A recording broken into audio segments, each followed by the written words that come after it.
So ito po yung code natin na word leveled up. So sa task may pinapagawa sa atin na load from CSV, then the lives, the time, the lives, score. Yan po. So di sa CSV, kinopya ko lang po yung I just copied this load CSV to the other CSV last week. Ayan, yun is stock. And ito po yung display matrix. We input lives, score, and times.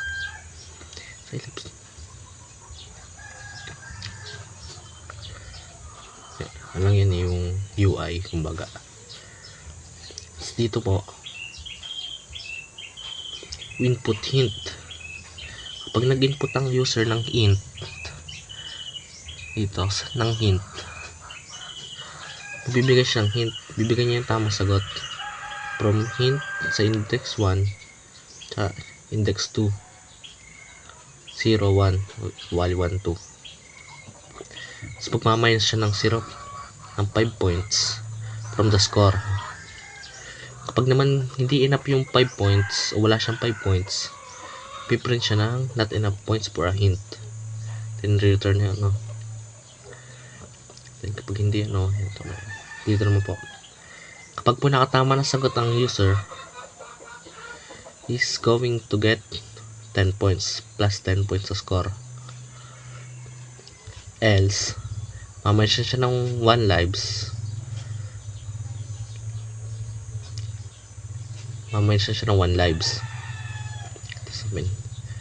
user, bibigyan natin siya ng 3 lives, score na 0 as accumulator.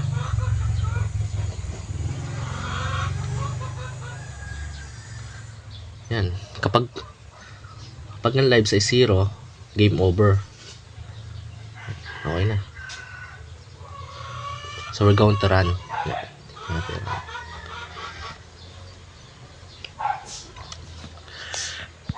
Putang ina.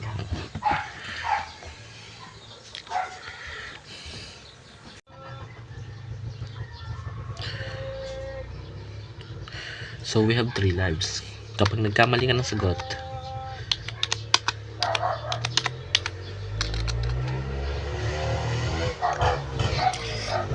incorrect, you lost a life.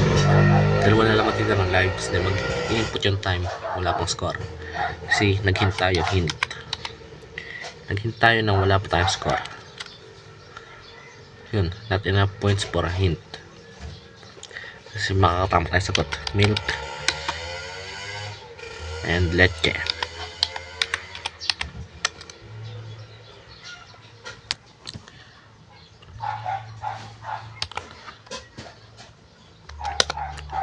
Correct match plus 10 points. Then let's try now mag-hint. Ang hint, isoshow niya yung tamang sagot. Cheese is queso. Let's try to use that.